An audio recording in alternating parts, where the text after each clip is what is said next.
प्यारे बच्चों, इस वीडियो में मैं आप लोग को हिंदी टू इंग्लिश ट्रांसलेशन करना बताऊंगा। सिंपल पास्ट टेंस और पास्ट टेंस का। ठीक है, आप सिंपल पास्ट टेंस या पास्ट टेंस का को पहचानने का नियम है हिंदी से। हिंदी के जिस वाक्य में आ हो, ई हो, ए हो या था, ई, थे इत्यादि रहे, तो वह वाक्य साधारणतः पास्ट टेंस का होता है। और इसका बनाने का जो नियम है, रूल है, फॉर्मूला जो है, वह होता है सब्जेक्ट, वर्ब टू और ऑब्जेक्ट। इसका साधारण वाक्य बनाने का जो रूल है वह सब्जेक्ट, वर्ब टू और ऑब्जेक्ट होता है। अब जैसे एग्जाम्पल क्वेश्चन नंबर 1, आप इसमें हम लोग देखते हैं क्या, मैंने खाया या मैंने खाया था, दोनों का मतलब एक ही हुआ। मैंने खाया या मैंने खाया था, दोनों का मतलब एक ही हुआ। अब इसका इंग्लिश हम लोग बनाएंगे आई एट। तो आई एट, अब इसमें सब्जेक्ट हमारा क्या है, मैंने, और वर्ब क्या है, खाया। तो ईट का पास्ट रूप होता है एट। ठीक है, तो मैंने खाया या मैंने खाया था, दोनों का अर्थ एक ही है। और इसका अंग्रेजी एक सेंटेंस होगा आई एट। क्वेश्चन नंबर 2 है, रिया ने एक गुलाब तोड़ी। रिया ने एक गुलाब तोड़ी, यहाँ पर ने इसलिए लिखा गया है क्योंकि इसमें जो तोड़ना का ऑब्जेक्ट है, ठीक है, तोड़ना का ऑब्जेक्ट क्या है, गुलाब है, इसलिए यहाँ पर ने लिखा गया है। जनरली जब वाक्य में सब्जेक्ट ऑब्जेक्ट होता है तो हम लोग सब्जेक्ट साथ ने लगा देते हैं। रिया ने गुलाब तोड़ी, ये हम लोग कैसे पहचानेंगे कि ये पास्ट टेंस का वाक्य है। तब इसमें बता रहा है कि हिंदी से पहचानेंगे कि जिस वाक्य का अंत में ई हो, जैसे तोड़ी, ये ई आ जा रहा है, उच्चारण में ई आ रहा है, इसलिए रिया ने गुलाब तोड़ी। इस आधार पर कह सकते हैं कि ये रिया ने गुलाब तोड़ी पास्ट टेंस का वाक्य है। तो इसका हम लोग इंग्लिश कैसे ट्रांसलेट करेंगे, तो सबसे पहले हम लोग अब एक बात जो भी जान लेते हैं, इसको हम लोग सब्जेक्ट ऑब्जेक्ट भी निकाल लेते हैं। तो इसमें हमारा जो है, रिया क्या है, सब्जेक्ट है, और गुलाब क्या है, ऑब्जेक्ट है, और तोड़ी क्या है, मेन वर्ब है। कैसे जानेंगे कि रिया सब्जेक्ट है, तो अगर हम इस वाक्य में जो काम करता है वो हमारा सब्जेक्ट होता है। किसने एक गुलाब तोड़ी, तो रिया ने तोड़ी, काम गुलाब तोड़ने काम कौन किया, रिया ने। तो रिया हमारा क्या हुई, सब्जेक्ट। और रिया ने क्या तोड़ी, तो गुलाब। गुलाब क्या हुआ, हमारा ऑब्जेक्ट, यानी क्रिया का प्रभाव, इफेक्ट पर जिस पर पड़ता है वो हमारा कर्म होता है, या जिसका जवाब क्या से निकल जाता है वह कर्म होता है। क्या तोड़ी, तो गुलाब, तो गुलाब हमारा ऑब्जेक्ट हुआ। ठीक है, गुलाब हमारा क्या हुआ, ऑब्जेक्ट हुआ। या दूसरे तरीका से हम ये देख सकते हैं कि सब्जेक्ट के पहले होता है, हिंदी में थोड़ा सा उल्टा होता है, वर्ब के बाद ऑब्जेक्ट है, लेकिन इसमें हिंदी में ऑब्जेक्ट पहले आ जाता है, इसमें समझाते हैं इंग्लिश वाला में। तो हमारा सब्जेक्ट मिल गया क्या, रिया। तो रिया क्या है, प्रॉपर नाउन, इसलिए पहला तो या सेंटेंस का पहला अक्षर जो है कैपिटल होता है। हम बच्चे लोग को पढ़ाते देखते हैं, कोई रिया ये प्रॉपर नाउन को भी या कोई भी नाम को शुरू में ही स्मॉल से लिख देता है, ऐसा नहीं करना है। शुरू का पहला अक्षर कैपिटल होगा, और इसमें ऐसे भी प्रॉपर नाउन कैपिटल से लिखाता है, प्रॉपर नाउन का पहला अक्षर कैपिटल होता है। तो रिया, उसके बाद वर्ब टू, ये वर्ब टू, उसके बाद तोड़ना का वर्ब टू प्लांट, और उसके बाद ऑब्जेक्ट द रोज। तो रिया ने गुलाब तोड़ी, इसका अंग्रेजी अनुवाद हुआ रिया प्लांट द रोज।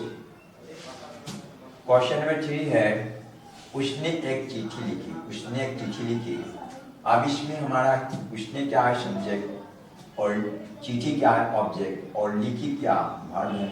इसमें काम क्या हुआ, लिखने का, लिखी जो है वो ऑब्जेक्ट हुआ। अब इसको हमने कैसे पहचानेंगे कि पास्ट टेंस का वाक्य है। अगर कई सेंटेंस मिक्स करके दे दिया जाए, उसमें से हम लोग कैसे पहचानेंगे कि हम ये जो वाक्य जो है पास्ट टेंस का है।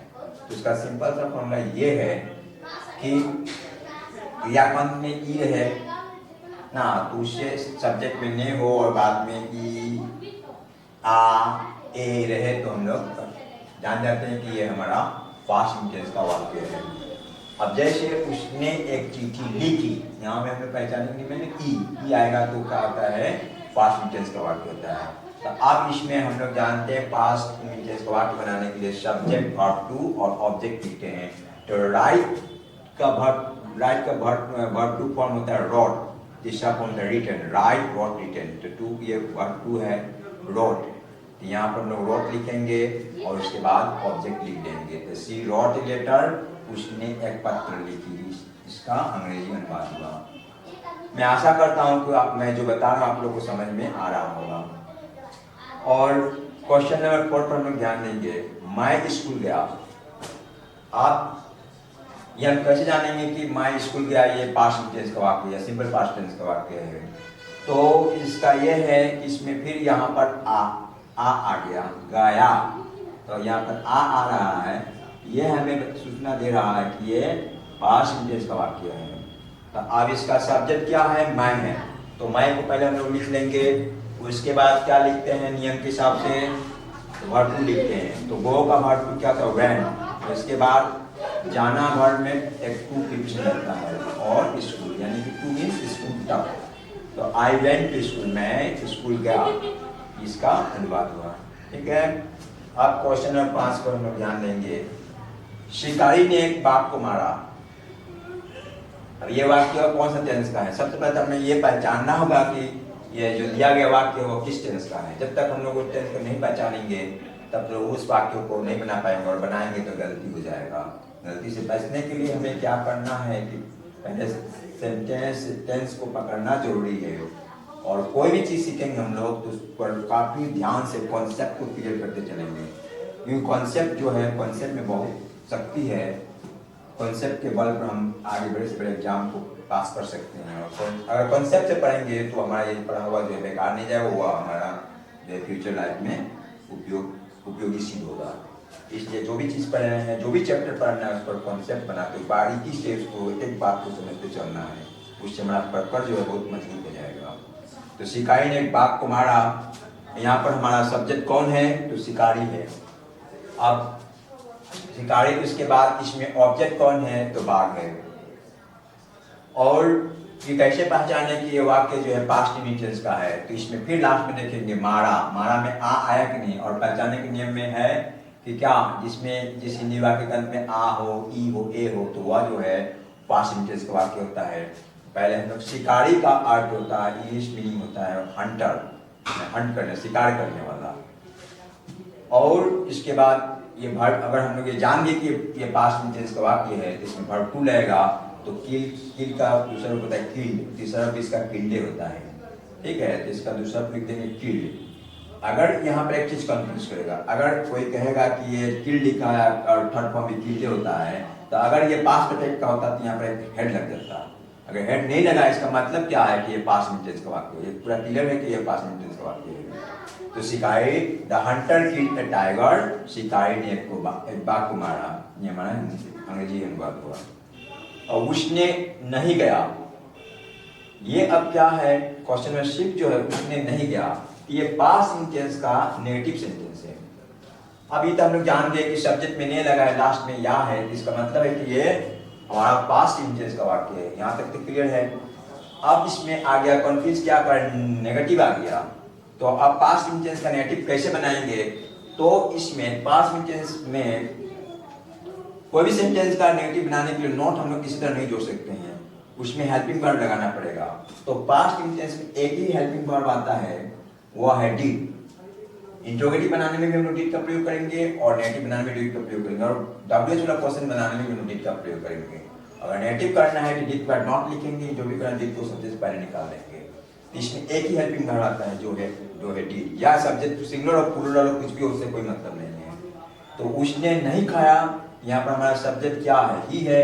उसके बाद हेल्पिंग वर्ब क्या लिखेंगे? डिड। उसका हेल्पिंग वर्ब के बाद क्या लिखेंगे? नॉट। उसका मेन वर्ब का, ये मेन वर्ब में क्या है? खाना, खाया, खाना खाया। तो अब इसका ये जो है, अब ये पास्ट रूप नहीं हो जाएगा क्योंकि यहाँ पर डिड लग गया। डिड लग गया तो ये जो है सेकंड वर्ब जो है फर्स्ट फॉर्म में आ जाएगा, पहला रूप में आ जाएगा, अपना मूल रूप में आ जाएगा। तो यहाँ पर डिड नॉट ईट, ऐड नहीं करेंगे। अगर ऐड करेंगे तो ये सेंटेंस गड़बड़ हो जाएगा। उसमें होता है उसका से ही नॉट ऐड, तो वो उसने जरूर नहीं खाया, वो अलग बात है। जनरल सेंस में हम लोग डिड लगा देंगे तो वर्ब का फर्स्ट रूप लिखेंगे। ये हमें ध्यान रखना है। और क्वेश्चन नंबर 7 पर ध्यान देंगे, क्या लड़के स्कूल गए। अब ये जो पास्ट इंटेंस का वाक्य है मगर, ये क्या है, क्वेश्चन बोला है, इंट्रोगेटिव सेंटेंस है। फिर अगर हम लोग ये देखेंगे कि क्या लड़के स्कूल गए, अब ये 4-5 क्वेश्चन में मिक्स कर दिया गया है, कैसे पकड़ेंगे कि लड़के स्कूल गए। तो अब इसमें ये देखेंगे पहचाने के नियम में, पहचाने के नियम में कह रहा था हम लोग कि आ ई ए हो, तो इसमें देखिए इसमें कि क्या क्या लड़के स्कूल गए, ये ए की उच्चारण हो रहा है, गए इसमें ए आ रहा है। तो इस आधार पर हम लोग कह सकते हैं कि क्या लड़के स्कूल गए, ये जो है हमारा पास्ट इंटेंस का इंट्रोगेटिव सेंटेंस है।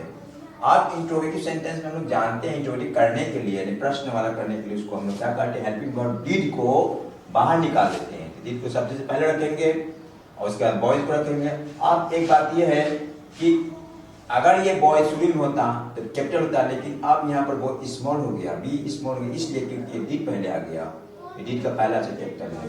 तो did boys go to school, क्या लड़के स्कूल गए, did boys go to school, इसका अंग्रेजी अनुवाद हुआ।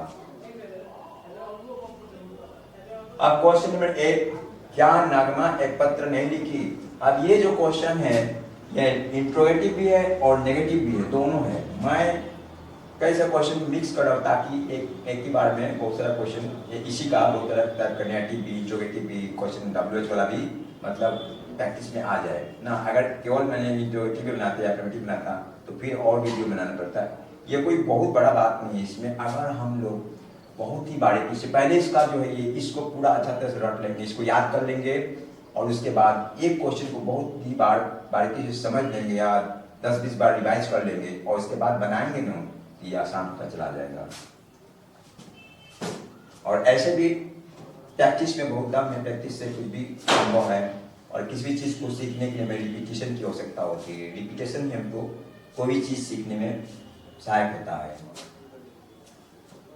तो क्या नगमा एक पत्र नहीं लिखी, अब इसमें क्या है, ये तो हम लोग क्लियर हो गया, लिखी, इसमें ई आ गया, इसलिए क्या है, क्लियर हो गया कि पास्ट इंटेंस का वाक्य है। लेकिन अब इसमें दिक्कत क्या है कि क्या भी है और नहीं भी है। तो क्या है तो हम लोग जानते हैं कि डिड पहले आएगा, डिड को पहले कर दिए, उसका नगमा लिख दिए। और अब ये क्वेश्चन और नेगेटिव दोनों रहे तो डिड को पहले करेंगे और क्वेश्चन यानी कि सब्जेक्ट के तुरंत बाद नोट लगाएंगे, उसके बाद मेन वर्ब का पहला रूप लिख देंगे। तो did Nagma not write a letter, क्या नगमा ने पत्र नहीं लिखी। अगर ये नेगेटिव, अगर डायरेक्ट रहता तो नगमा रोट ए लेटर होता, लेकिन यहाँ पर ये ऑटोमेटिक नहीं है, क्या है, इंट्रोगेटिव और नेगेटिव है। तो नेगेटिव इंट्रोगेटिव है तो डिड आ गया, इसका मतलब वर्ब का फर्स्ट रूप आ जाएगा। उसका नेगेटिव है तो यानी कि सब्जेक्ट के बाद तुरंत बाद नोट लगाएंगे। तो did Nagma not write letter, क्या नगमा ने पत्र नहीं लिखी, इसका हिंदी अंग्रेजी अनुवाद हुआ। अब क्वेश्चन नंबर 9 है, साहिल कहाँ गया। तो साहिल कहाँ गया ये प्रमाणित करता है कि ये आ है, ये क्या है, ये पास्ट इंटेंस का वाक्य है। और पास्ट इंटेंस का ये वाक्य ये तो ठीक है, लेकिन इसमें अब एक कंफ्यूजन ये है, यहाँ पर हमें दिक्कत आ गया, कहाँ, ये क्या है, WH वाला क्वेश्चन है ना। तो WH वाला क्वेश्चन का करते क्या है कि हम सबसे पहले यानी कि सबसे पहले WH वाला क्वेश्चन को लिखते हैं, उसके बाद हेल्प वर्ब लिखते हैं, उसके बाद सब्जेक्ट, उसके बाद और जो चीज रहता है लिखते हैं, ठीक है। तो इसमें सबसे पहले हम लोग कहाँ का अनुवाद करेंगे, तो कहाँ का नहीं वेयर होता है, ये वेयर लिख देंगे। और वेयर के जस्ट बाद क्या करेंगे, इसमें जो हेल्पिंग वर्ब, जो प्रेजेंट टेंस में हेल्पिंग वर्ब डिड आता है उसको लिख देंगे, उसके बाद सब्जेक्ट लिखेंगे और सब्जेक्ट के बाद वर्ब का फर्स्ट रूप लिखेंगे। तो where did Sahil go, where नहीं गो होगा क्योंकि डिड आ गया है, इसलिए यहाँ पर हम लोग गो लिखेंगे। तो वेयर डिड साहिल गो, साहिल कहाँ गया, इसका अंग्रेजी अनुवाद हुआ। Thanks for watching.